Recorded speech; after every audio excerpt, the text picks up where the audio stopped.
இப்போது புதிய அறிமுகம் ஆச்சி ஹோட்டல் சாம்பார் 50 கிராம் ரூபாய் 20 மட்டுமே.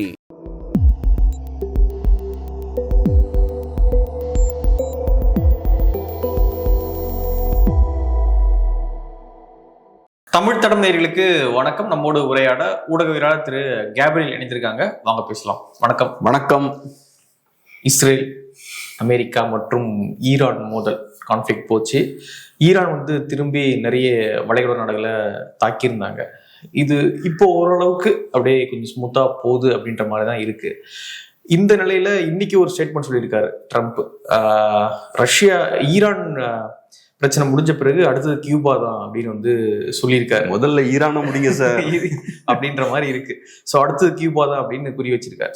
ஸோ அது ஒரு பக்கம் இருக்கட்டும். ஆனா இப்போ இந்த போரின் காரணமா, இந்த கான்ஃபிளிக்ட் காரணமா நிறைய நாடுகள் பொருளாதார பிரச்சனையில சிக்கக்கூடிய ஒரு அபாயமானது ஏற்பட்டிருக்கு. அந்த போருக்கும் அந்த பிரச்சனைக்கும் அந்த நாட்டுக்கும் சம்பந்தமே இருக்காது. ஆனா அந்த நாடுகள் கூட இதனால பொருளாதார ரீதியா பாதிப்படையக்கூடிய விஷயங்கள்லாம் இருக்கு. ஸோ முதலாவதாக எந்த நாடு பெரிய அளவுல இந்த போர்னால பிரச்சனைக்குள்ளாகுதுன்னு பாக்குறீங்க? அதான் இப்ப இந்த போரை பொறுத்தளவுல இப்ப ஒரு கட்டத்தை எட்டிருச்சு. அமெரிக்கன்ஸ் முக்கியமான நிறைய டார்கெட்ஸ் அட்டாக் பண்ணியிருக்காங்க. ஈரானோட டிஃபென்ஸை இல்லாம பண்ணிட்டாங்க. அது போக ஈரானோட பலிஸ்டிக் ஏவுகணைகள் உற்பத்தி பண்ணக்கூடிய அந்த ஃபேக்டரிஸ் எல்லாம் சேதப்படுத்திட்டாங்க. ட்ரோன்ஸ் உற்பத்தி பண்ணக்கூடிய அந்த ஃபேக்டரிஸை சேதப்படுத்தியிருக்காங்க. அப்புறம் பலிஸ்டிக் மிசைல்ஸ் எல்லாம் லான்ச் பண்ணக்கூடிய அந்த லான்ச் பேட்ஸ்லாம் இருக்குல்ல, மொபைல் லான்ச் பேட்ஸா இருக்கலாம், அதெல்லாம் சேதப்படுத்தியிருக்காங்க. ஸோ அமெரிக்கர்கள் இதெல்லாம் பண்ணும்போது என்ன நடக்கும்னா, ஈரானால பழையபடி அவங்களால ஏவுகணைகளை ஏவ முடியாது. ஏன்னா லான்ச் பேட்ஸ் வேணும், ஏவுகணைகளை உற்பத்தி பண்ணணும். ஸோ அப்போ ஈரான் இப்போ அனுப்பக்கூடிய ஏவுகணைகளோட எண்ணிக்கை பெரிய அளவில் இப்போ கம்மியாயிருக்கு. 90% கம்மியாயிருக்கு அப்படின்ற மாதிரி சொல்றாங்க. ஸோ இப்போ அமெரிக்கர்களுக்கு ஒரு கண்ட்ரோல் இருக்கு.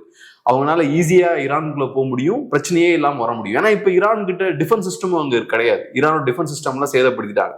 ஃபர்ஸ்ட் எப்படின்னா, அமெரிக்கர்கள் உள்ள போறாங்கன்னா ஸ்டெல்த் விமானத்தை யூஸ் பண்ணி தான் போவாங்க.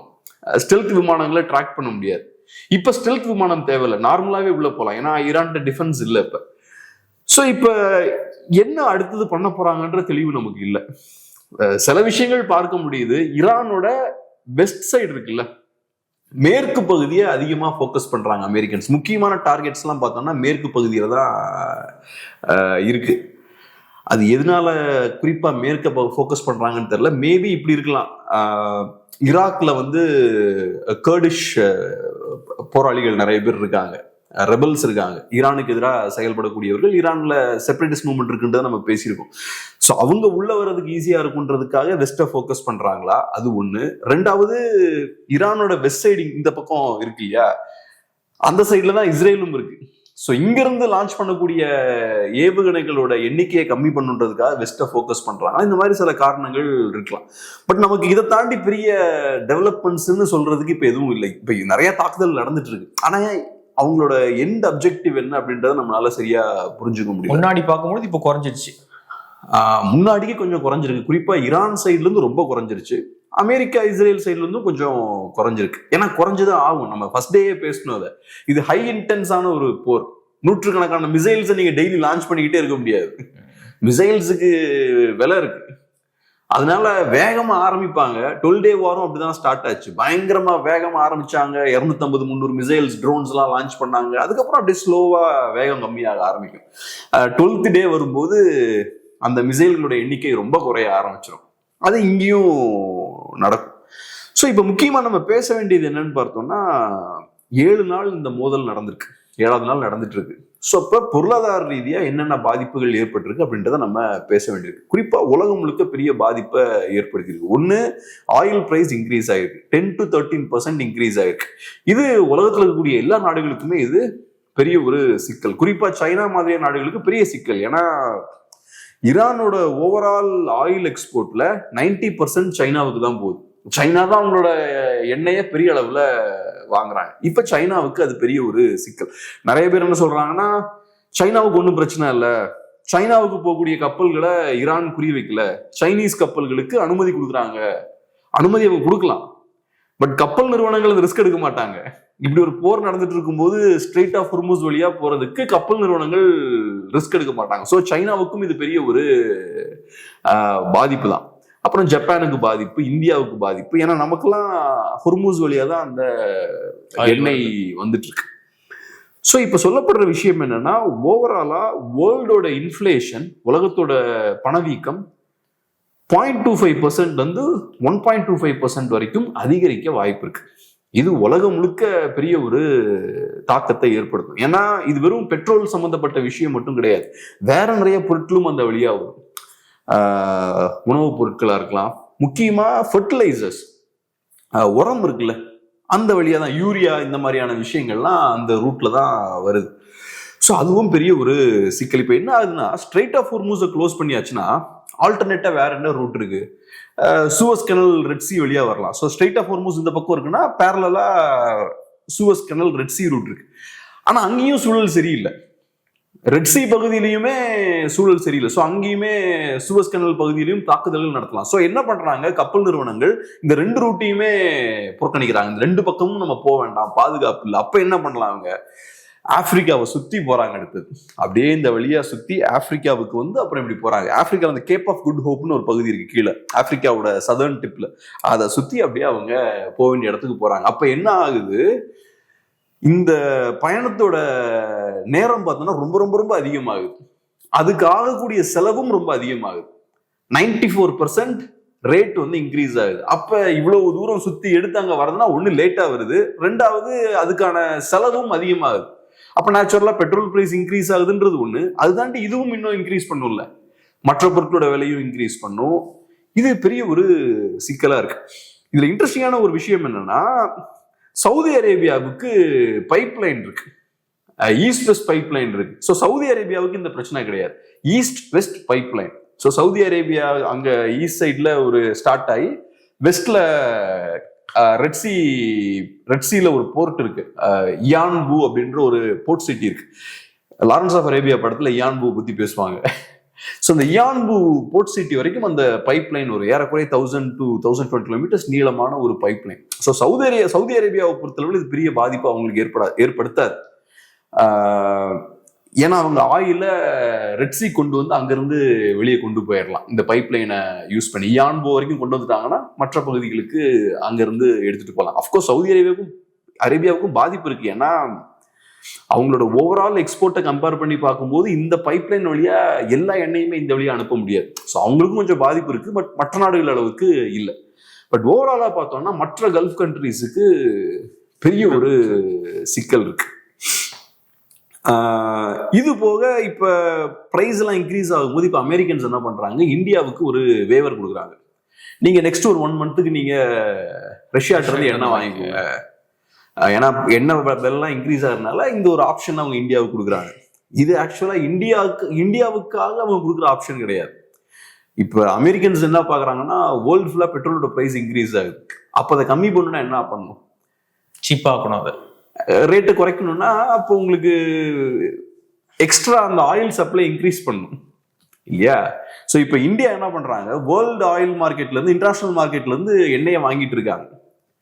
ஸோ இப்போ இந்தியா ரஷ்யாட்ட போய் வாங்கியாச்சுன்னா என்ன ஆகும், இன்டர்நேஷனல் மார்க்கெட்ல எண்ணெயோட விலை கம்மியாகும். அதுதான் அவங்க பண்ண முயற்சி பண்றாங்க. இதுக்கு முன்னாடியும் அமெரிக்காவும் ஐரோப்பிய நாடுகளும் இந்தியாவை ரஷ்யா கிட்ட எண்ணெய் வாங்க அலோவ் பண்ணிட்டு இருந்தாங்க தொடக்கத்துல. அதுக்கான காரணம் என்னன்னா இதுதான், இந்தியா ரஷ்யாட்ட எண்ணெய் வாங்காம இருந்தாங்கன்னா ஓவரால் ஆயில் பிரைஸ் இன்க்ரீஸ் ஆகும், டிமாண்ட் இன்க்ரீஸ் ஆகும் ஆயிலுக்கு. ஸோ அதனால விலை ரொம்ப ஏறும்போது ஆயில் பிரைஸை ஓரளவு கண்ட்ரோல் பண்ண வேண்டிய தேவை இருக்கு. ஸோ அப்ப இந்த நேரத்துல நம்ம ரஷ்யா மேல அழுத்தம் போட வேண்டாம், நீங்க வேணா போய் எங்க ஆயில் வாங்கிக்கோங்க. இப்ப கேட்டா சொல்றாங்க பெரிய அட்வான்டேஜ் ஒன்றும் கொடுத்துடாது இது ரஷ்யாவுக்கு அப்படின்ற மாதிரி சொல்றாங்க. ஸோ அதனால இன்டர்நேஷனல் இந்த சர்வதேச பொருளாதாரம்ன்றது பாருங்களேன், எல்லாம் கனெக்ட் ஆகி அப்படியே இருக்கு. நீங்க ரஷ்யாவை டார்கெட் பண்ணணும்னு நினைச்சாலும் ஏதோ சில சூழல்கள்லாம் மாறி அதை செய்ய விட மாட்டேங்குது பாருங்க. ஒவ்வொரு காலகட்டத்திலையும் ஒவ்வொரு சிக்கல் வருது. ஸோ அதனால இப்ப இந்தியாவுக்கு இந்த 1 மந்த் வேவரை வந்து அவங்க கொடுத்துருக்காங்க. ஸோ அதனால பொருளாதார ரீதியா பெரிய பாதிப்புகளை இந்த போர் பார்த்தோம்னா ஏற்படுத்தியிருக்கு. முக்கியமா ஆயில் சப்ளைல தான் பிரச்சனை வருது. ஆமா, ஆயில் சப்ளையா இருக்கலாம், மற்ற பொருட்களா இருக்கலாம். இப்ப இந்தியாவுக்கு பார்த்தீங்கன்னா நம்ம ரைஸ் எல்லாம் நிறைய எக்ஸ்போர்ட் பண்ணிட்டு இருக்கோம். ஓகே, மிடில் ஈஸ்ட்டுக்கு நம்ம ரைஸ் எக்ஸ்போர்ட் பண்றோம்னா அது ஸ்ட்ரெயிட் ஆஃப் ஹொர்முஸ் வழியா தான் போகும். குறிப்பா பாஸ்மதி ரைஸ், இந்த பிரீமியமான ரைஸ்லாம் இருக்கும்ல, அதெல்லாம் நிறைய சப்ளை பண்றோம். இப்ப அந்த ஸ்டாக்ஸ் எல்லாம் மாட்டிட்டு இருக்கு, நம்மளால அதெல்லாம் அனுப்ப முடியல. அதனால இங்கேயும் பிரச்சனை. ஆமா, ஸ்டாக்லாம் அப்படியே இருக்கு. கரெக்ட், மாட்டிட்டு இருக்கும். அது இப்ப நீங்க சுத்தி போகணும், சுத்தி போயாச்சுன்னா ரேட் ரொம்ப அதிகமாகும், அங்க போய் நீங்க விற்க முடியாது. அப்ப இங்கேயே அது மாட்டிட்டு இருக்கு. போர் இப்ப முடிஞ்சதுக்கு அப்புறம் பாத்துக்கலாம் அப்படின்ற மாதிரி மாட்டிட்டு இருக்கு. ஸோ இப்படி ஒவ்வொரு நாட்டுக்கும் ஒவ்வொரு பிரச்சனை இருக்கு. அமெரிக்காவுக்கு பார்த்தோம்னா அவங்க இந்த போருக்கு ஒவ்வொரு நாளும் ஏறக்குறைய $1 பில்லியன் செலவழிச்சிட்டு இருக்காங்க. ஒரு நாளைக்கு ஏறக்குறைய $1 பில்லியன் அவங்க செலவழிக்கிறாங்க.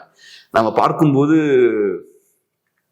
இப்ப என்னோட ஃப்ரெண்ட் ஒருத்தர் அந்த போர் ஸ்டார்ட் ஆகும்போது ஃப்ரெண்ட்கிட்ட பேசும்போது துபாயில தான் இருக்காங்க. அவங்களுக்கு என்ன நடக்குதுன்னு ஆக்சுவலா புரியல. இங்க ஏதோ தாக்குதல் நடக்குது, ஆனா பாம்ஸ் எல்லாம் வந்து விழ மாட்டேங்குது, மேலேயே எல்லாம் வெடிச்சு சிதறுது அப்படின்ற மாதிரி பேசினாங்க. ஸோ மேலேயே வெடிச்சு சிதறுதுன்றது அங்க டிஃபென்ஸ் சிஸ்டம் அந்த வேலையை பாக்குது துபாயில.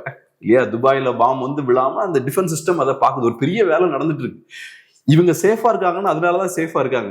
பட் எக்ஸாக்டா தெரியல அவங்களுக்கு என்ன நடந்துட்டு இருக்கு அப்படின்ற விஷயம். இந்த டிஃபென்ஸ் சிஸ்டம்ல இருந்து வரக்கூடிய அந்த மிசைல்ஸ் வந்து எதிரிகள் அனுப்பக்கூடிய அந்த மிசைல்ஸை இன்டர்செப்ட் பண்ணுது. இதெல்லாம் நடக்குதுன்னா டெய்லி காசு ஆகும். அமெரிக்கன்ஸும் நிறைய மிசைல்ஸ் இன்டர்செப்ட் பண்றாங்க, இஸ்ரேலிஸும் நிறைய மிசைல்ஸ் இன்டர்செப்ட் பண்றாங்க, அப்புறம் மிடில் ஈஸ்ட்ல கூடிய மற்ற நாடுகளும் பண்றாங்க. ஒவ்வொன்றுக்கும் $1 மில்லியன்ல இருந்து $4 மில்லியன் வரைக்கும் செலவாகும். இப்ப நம்ம பேட்ரியட் டிஃபென்ஸ் மிசைல் சிஸ்டம்ன்றோம், டேவிட் ஸ்லிங்ன்றோம், ஏரோ டிஃபென்ஸ்ன்னு சொல்றோம்.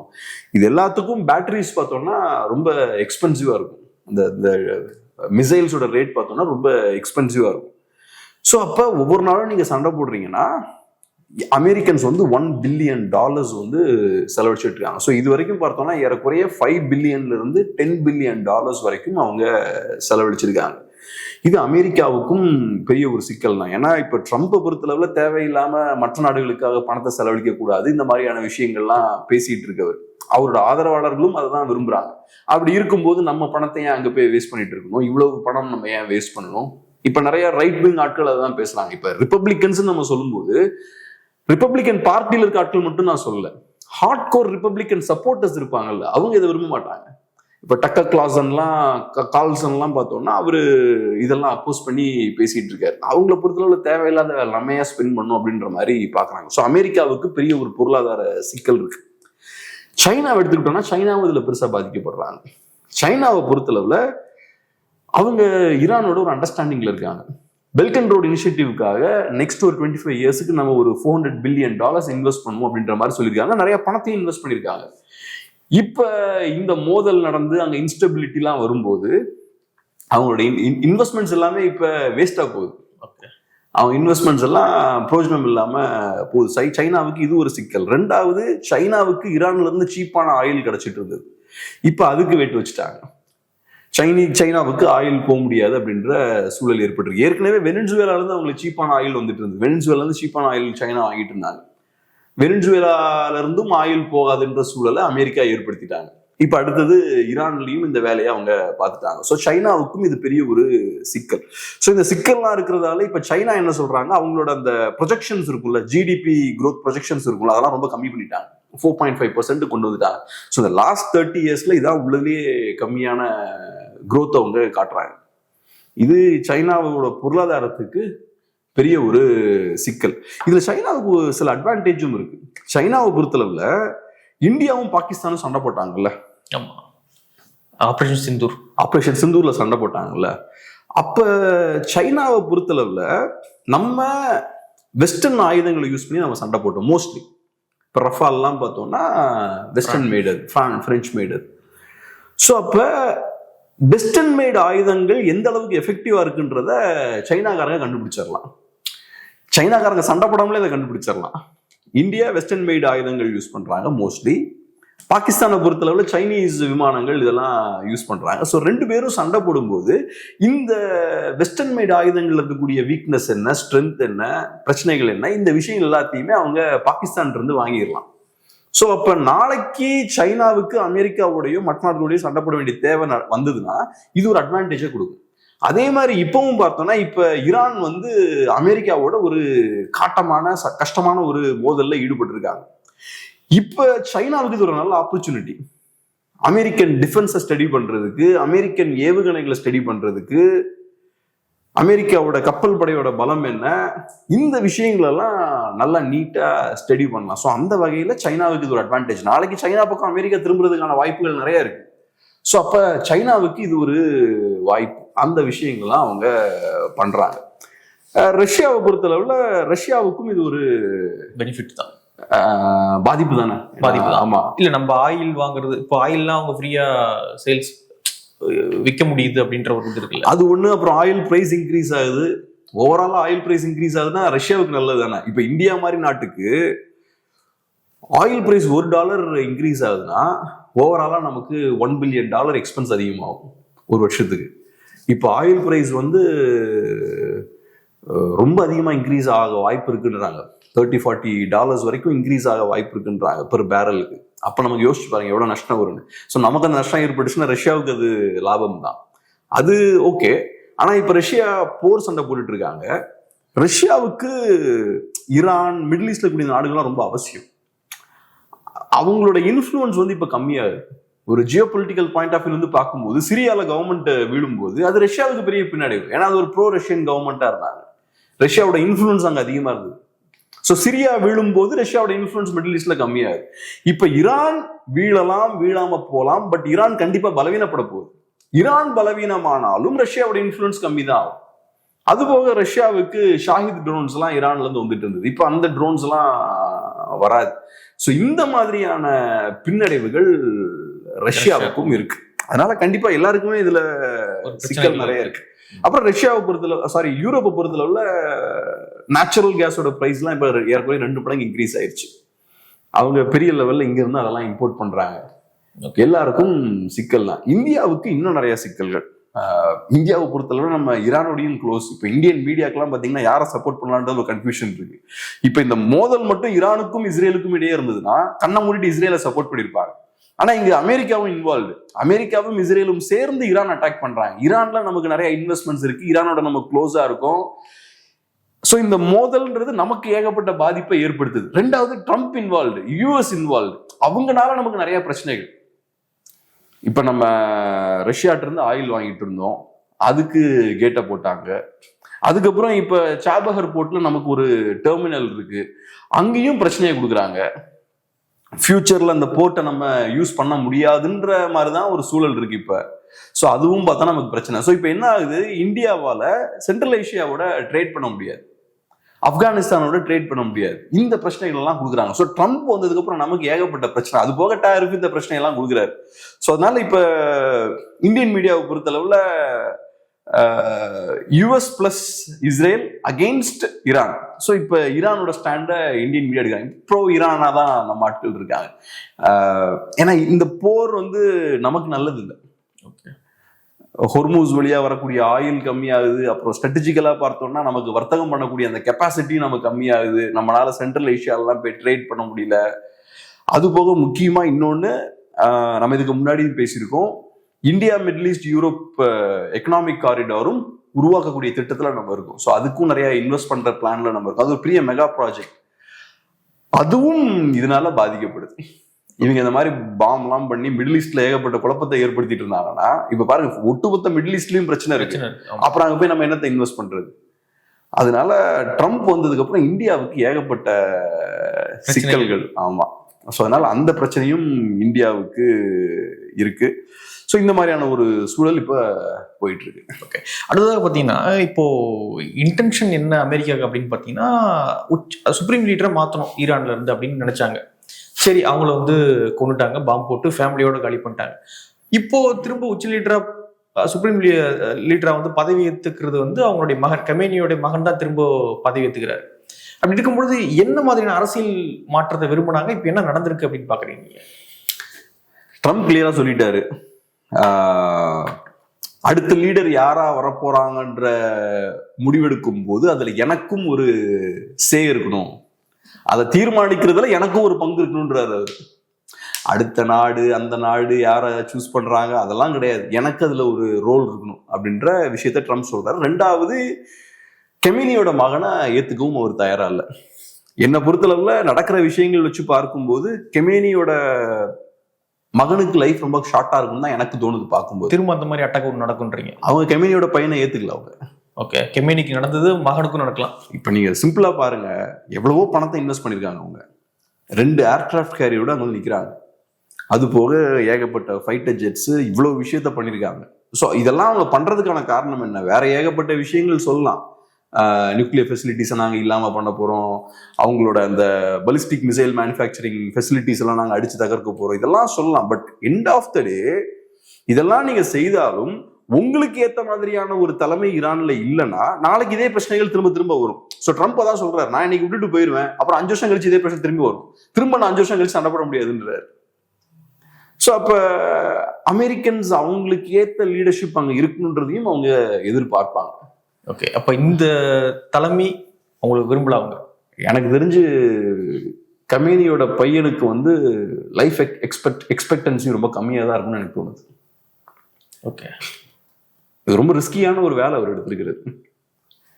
அவரோட ஒவ்வொரு மூவியும் வாட்ச் பண்ணிட்டு இருப்பாங்க. தேவையில்லாம உள்ள வந்துட்டாரோ அப்படின்னு பார்க்க முடியாது. இப்போ வந்து கொஞ்சம் தைரியமான ஆட்களாகவும் இருப்பாங்க அவங்க. அவங்க ஒரு 30-40 இயர்ஸா அமெரிக்காவை மீறி அங்க தாக்கு பிடிச்சிருக்காங்க. ரெண்டாவது, நான் ஏற்கனவே சொன்ன மாதிரி ஐஆர்ஜிசியும் சாதாரண நாட்கள் கிடையாது. அவங்க ஒரு ஐடியாலஜி ட்ரிவன் குரூப். அவங்க ஐஆர்ஜிசியா இருக்கலாம், ஈரானோட தலைமையா இருக்கலாம், இவங்க எல்லாமே ஒரு ஐடியாலஜி ட்ரிவன் குரூப். அவங்க ஒரு இஸ்லாமிய பிடிப்பு இருக்கக்கூடிய ஒரு ஆட்கள் அவங்க. ஸோ அதனால அவங்க உயிருக்கு பயந்தவங்களாவும் இருக்க மாட்டாங்க. அவங்க சாகிறதுக்கும் ரெடியா தான் இருப்பாங்க, டஃபா ஃபைட் பண்ணி பார்த்துடலான்ற மாதிரி. பட் நான் பாக்குறது எப்படின்னா, கெமினியோட மகனுக்கு லைஃப் எக்ஸ்பெக்டன்சி கொஞ்சம் கம்மியாக தான் இருக்கும் அப்படின்ற, ஏன்னா ரொம்ப ரிஸ்கான ஜாப் இது. ஓகே, இந்த காலகட்டத்தில் ஈரானோட சுப்ரீம் லீடரா இருக்கிறதுன்றது ரொம்ப ரிஸ்கியான ஒரு ஜாப். அதை அவரு எடுத்திருக்காரு. ஆனா இதுல என்னன்னா, எப்படி அதிகார மாற்றத்தை கொண்டு வர போறாங்கன்னு தெரியல. இன்னும் கொஞ்சம் கூட அழுத்தம் போடுவாங்களா? இப்ப என்ன பாம்பு பண்ணிட்டு இருக்காங்க. இப்ப என்னன்னா, ஒரு 1 வீக்குக்கு அப்புறம் நீங்க பாம்பு பண்றதுலாம் கஷ்டம். உங்ககிட்ட விமானங்கள் இருக்கலாம், உங்ககிட்ட மிசைல்ஸ் இருக்கலாம், ஆனா எதை அடிப்பீங்க நீங்க? இந்த மாதிரியான சிக்கல்லாம் இருக்கு. இப்போ ஒரு நல்ல ஒரு மிலிட்டரி ஜெனரல் ஒருத்தர் வந்து, மிலிட்டரி ஜெனரல்ல ஒரு ஆபீசர் ஒருத்தர் பேசுறாரு, ஒரு டிவியில பேசுறாரு. அப்போ அவர் என்ன சொல்றாரு, கொசோவோ வார்ல நாங்க சண்டை போட்டோம் 90ஸ்ல. அப்ப என்ன ஆகுது, ஒரு பாயிண்ட்ல நேட்டோ உள்ள இன்டர்வியூன் ஆகுறாங்க. கொசோவோ வார்ல நேட்டோ இன்டர்வியூன் ஆகும்போது விமான தாக்குதல் நடத்துறாங்க, ஃபைட்டர் ஜெட்ஸை விட்டு அடிக்கிறாங்க. ஃபர்ஸ்ட் ஒரு 2 நாள் அட்டாக் பண்ணிட்டாங்க. அதுக்கப்புறம் அவங்களுக்கு அடிக்கிறதுக்கு டார்கெட்ஸ் இல்லை. ஏன்னா நீங்க உள்ள ஃபர்ஸ்ட் போகும்போது உங்களுக்கு டார்கெட்ஸ் எல்லாம் மார்க் பண்ணிருப்பாங்க, இந்த டார்கெட் அந்த டார்கெட், நிறைய லிஸ்ட்லாம் நீங்க புது டார்கெட்ஸ் எல்லாம் ஜென்ரேட் பண்ணி வச்சிருப்பீங்க. பட்டு எல்லா டார்கெட்டும் அடிச்சிட்டீங்க.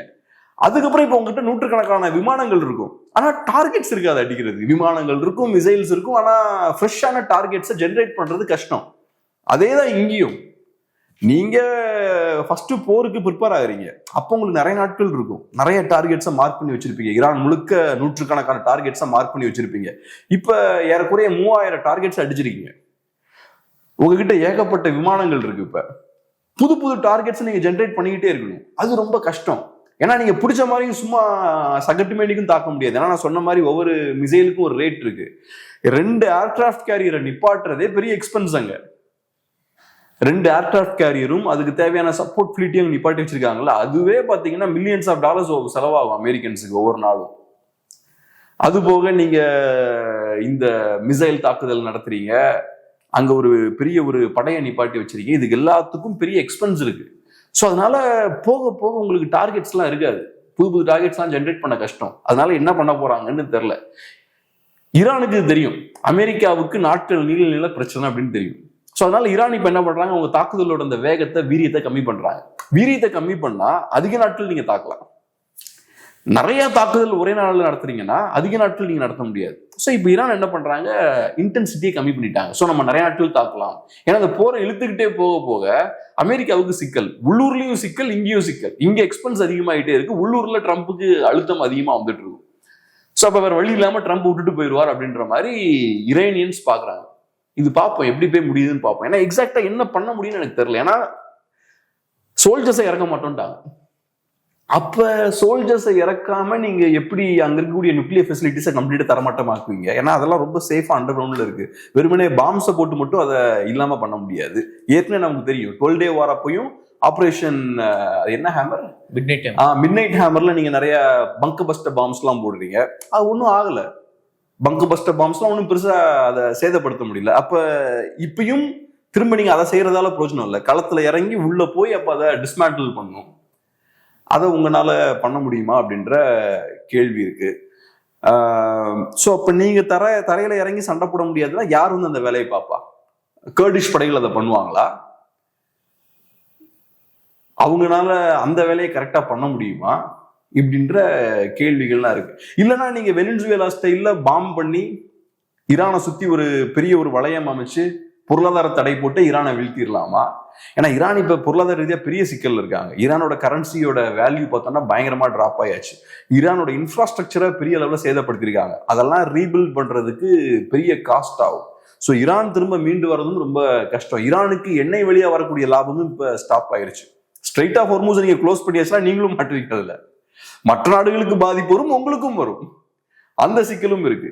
ஸோ இப்போ ஈரானால எவ்வளவு நாள் தாக்கு பிடிக்க முடியும்? ஸோ இப்படி கொஞ்ச நாள் நம்ம நின்னோம்னா ஈரான் ஆட்டோமேட்டிக்கா கொலாப்ஸ் ஆயிரும்னு பாக்குறாங்களா என்னன்னு நமக்கு தெரியல. ஏதோ ஒரு ஸ்ட்ராட்டஜியோட அவங்க வெயிட் பண்றாங்க பாப்போம். அதாவது நமக்கு தெரியல எக்ஸாக்டா.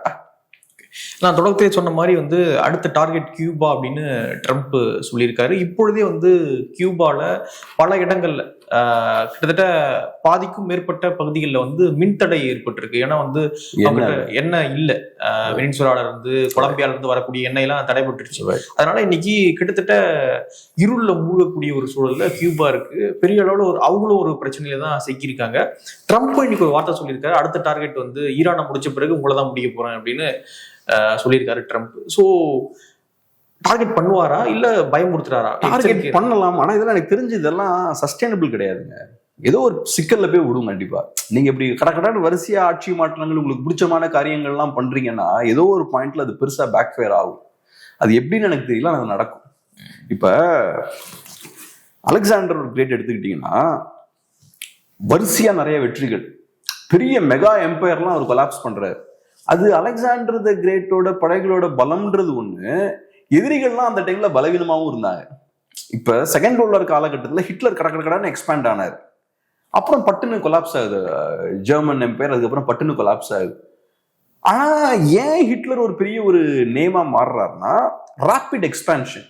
யாருமே இவ்வளவு வேகத்தை எல்லா நாடுகளையும் பட்டு பட்டுன்னு காலி பண்ணியிருக்க மாட்டாங்க. போலந்து, பிரான்ஸ், அப்புறம் மற்ற ஐரோப்பிய நாடுகள், அப்புறம் வேகமா ரஷ்யாக்குள்ள போறாங்க. இதெல்லாம் வேற யாரும் பண்ணிருக்க மாட்டாங்க. அது ஹிட்லரால செய்ய ஏன் முடியுதுன்னா அந்த பர்டிகுலர் காலகட்டத்தில், அதுக்கு முன்னாடி எல்லாம் பண்ண முடியல. போர்னா முட்டி முட்டி முட்டி நிப்பாங்க. இந்த மாதிரி கடன்னு உள்ள போய் அடிக்க முடியல. ஹிட்லரால் அந்த காலகட்டத்தில் ஏன் பண்ண முடியுதுன்னா அந்த சிஸ்டம் அப்ப ஓவராலா வீக்கா இருக்கு. மன்னராட்சி அப்படின்ற அந்த முறை இருக்குல்ல, அது ஒரு இப்போ ஒரு பழம் நல்லா காயா இருக்கும்போது அடிச்சா கீழே விழாது. ஆனா பழமா இருக்கும்போது டக்குன்னு தட்டினா கீழே விழுந்துரும். அந்த மாதிரியான ஒரு சூழல்ல அந்த சிஸ்டம் இருந்தது. இது அலெக்சாண்டருக்கும் பொருந்தும். அவர் உள்ள போய் அடிச்சாரு, அவர் ஸ்ட்ராங்கா இருந்தாலும் ஓகே. ஆனா பெர்ஷியன் எம்பையர் மாதிரி ஒரு மைட்டி எம்பையர் கொலாப்ஸ் ஆகுதுன்னா அந்த காலகட்டத்தில் அது வீக்கா இருந்தது. பெர்ஷியன் எம்பையர் டேரியஸ் தேர்ட் ஆட்சி நடக்கும்போது நினைக்கிறேன், டேரியஸ் அப்ப ரொம்ப வீக்கா இருந்தது. ஸோ அதுவும் ஒரு காரணம். இன்னைக்கு ட்ரம்ப்பும் போய் டக்குன்னு எல்லாத்தையும் வேலையை முடிக்கிறாருன்னா ஓவராலா சிஸ்டம் வீக்கா இருக்குன்னு அர்த்தம்.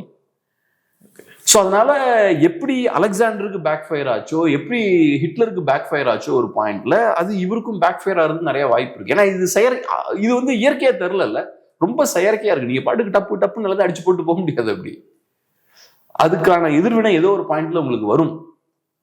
அதனால இப்போ ஓகே, எனக்கு தெரிஞ்சு இப்ப ஈரான், அதான் நான் சொன்ன மாதிரி இப்ப வெனிசுவேலா எக்ஸ்ட்ரீமா வீக்கா இருக்காங்க, ஈரானும் ரொம்ப வீக்கா இருக்காங்க. அதனாலதான் ட்ரம்ப்பால இதெல்லாம் பண்ண முடியுது. உள்ளுக்குள்ள கரன்சி கொலாப்ஸ் ஆகுது, ஈரானோட பொருளாதாரம் கொலாப்ஸ் ஆகுது, மக்கள் தெருக்கு வந்து போராடுறாங்க. இந்த மாதிரி சூழல்ல டக்குன்னு அவர் உள்ள போய் அவர் வேலையை முடிக்கிறாரு. வெனிசுவேலாலும் அப்படிதான், கியூபாலையும் இப்ப அப்படிதான். கியூபாவும் ஒன்றும் பண்ண முடியாது இல்ல, கியூபாலையும் ஏகப்பட்ட பொருளாதார பிரச்சனைகள் இல்ல, அவங்களால ஒன்றும் பண்ண முடியாது. என்ன பண்ண முடியும்? ரியாக்ட் பண்ண முடியும். இப்போ ஈரான்லாம் பவர்ஃபுல்லான கண்ட்ரி. கியூபாலாம் அமெரிக்கா கூட மோதுற அளவுக்குலாம் பவர்ஃபுல்லான கண்ட்ரி கிடையாது. ஒரு காலத்துல ரஷ்யா இருந்தனால கியூபானால ஒரு மாதிரி தாக்கு பிடிக்க முடிஞ்சது. ஆனா ஈரானோட கம்பேர் பண்ணும்போது கியூபாலாம் ஒண்ணுமே கிடையாது. கியூபா ரொம்ப வீக்கான ஒரு கண்ட்ரி தான். ஸோ ட்ரம்ப்புக்கு இவ்வளவு பெரிய படைகள், இவ்வளவு பெரிய ஸ்ட்ரென்த் எல்லாம் தேவையில்லை கியூபாவை டீல் பண்றது. வெனிசுவேலாவை எப்படி ரொம்ப ஈஸியா டீல் பண்ணாங்க அந்த மாதிரி தான். அதை விட வெனிசுவேலாவோட வீக்கா இருப்பாங்க கியூபா. சின்ன ஒரு தீவு தானே அது. ஸோ வெனிசுவேலாவோட அவங்க வீக்கா இருப்பாங்க. வெனிசுவேலாவோட ஈரான் வந்து பல மடங்கு பவர்ஃபுல்லான ஒரு கண்ட்ரி. வெனிசுவேலா வச்சு ஆயில் ரிசோர்ஸ் இருந்துச்சு, ஆயில் ரிசோர்ஸ் இருக்கு. கியூபால அது கூட இல்லைன்னு நினைக்கிறேன். கியூபால சுகர் பவுல் ஆஃப் வேர்ல்டுமாங்க, சக்கரை நிறைய உற்பத்தி பண்ணுவாங்க. அதை தாண்டி என்னன்னா கியூபாவை பொறுத்தளவுக்கு என்னன்னா, நான் சொன்ன மாதிரி மன்ரோ டாக்டர் பத்தி பேசியிருக்கோம்ல, வெஸ்டர்ன் ஹெமிஸ்பியர் ஃபுல்லா அமெரிக்காவோட கண்ட்ரோல்ல இருக்கணும்ன்றதுதான் மன்ரோ டாக்குமெண்ட். வெஸ்டர்ன் ஹெமிஸ்பியர் ஃபுல்லாவே அமெரிக்காவோட கண்ட்ரோல்ல இருக்கணும். அமெரிக்கா, அப்புறம் சவுத் அமெரிக்கா, எல்லாமே இந்த கான்டினென்ட்ஸ் எல்லாமே அமெரிக்கா கண்ட்ரோல்ல இருக்கணும். கனடா அப்படி சுத்தி. ஆமா. ஓகே. இதுல கியூபா அமெரிக்காவோட மூக்கு கிட்ட உட்கார்ந்துருக்காங்க. அந்த பகுதி அமெரிக்காவோட கண்ட்ரோல் இல்ல. நீ வெஸ்டர்ன் ஹெமிஸ்பியர் ஃபுல்லா கண்ட்ரோல் பண்றதெல்லாம் இருக்கட்டும், உன் பக்கத்துல மயாமி பக்கம் ஒருத்தன் உட்காந்துருக்கான், அவன் உன் கண்ட்ரோல்ல இல்ல. அதுவே ட்ரம்ப் உறுத்தும் இல்ல. ஏன்னா என் வாசல்ல உட்காந்து இவனையே என்னால கண்ட்ரோல் பண்ண முடியல. இது எங்க வெஸ்டர்ன் ஹெமிஸ்பியர் ஃபுல்லா கண்ட்ரோல் பண்றது? லட்டின் அமெரிக்காவை கண்ட்ரோல் பண்றது, கனடாவை கண்ட்ரோல் பண்றது அப்புறம் இருக்கட்டும், இவனையே ஒன்றும் பண்ண முடியலையே. ஸோ அது ஒரு பெரிய உறுத்தல் தான் அமெரிக்காவுக்கு ரொம்ப காலமா. அதனால அதையும் அவரு டச் பண்ண. பிளஸ் கியூபாவை வீழ்த்துறதுன்றது ஒரு ஐடியாலஜிக்கல் வெற்றி மாதிரி வரும். ரொம்ப நாளா அன்னைக்கு விட்டது இன்னைக்கு பிடிச்ச மாதிரி ரொம்ப நாளா குடைச்சல் கொடுத்துட்டு இருந்த ஒரு கண்ட்ரிய. ஆனா எனக்கு என்னமோ ட்ரம்ப்போட இந்த செயல்பாடுகள்லாம் சஸ்டைனபிளா இருக்குமான்னு தோணல. இது ரொம்ப ரொம்ப வேகமா கிடைக்கக்கூடிய வெற்றிகள்லாம் இருக்குல்ல, அது கையை விட்டு திரும்ப போயிடும். ஹிட்லருக்கு ஆன மாதிரி, அலெக்சாண்டர் தி கிரேட்டுக்கு ஆன மாதிரி. அதனால எனக்கு என்னமோ அப்படிதான் தோணுது. இது ஓவர் ஸ்ட்ரெச் பண்ற மாதிரி இருக்கு. லிமிட்டை கிராஸ் பண்ணி ரொம்ப வேகமா ரொம்ப தூரத்துக்கு போற மாதிரி இருக்கு. ஓகே. நீடிக்காதுன்னு நினைக்கிறேன். ஓகே, பார்க்கலாம். நிறைய விஷயங்கள் மூட பகிர்ந்துக்கிட்டீங்க. நன்றி.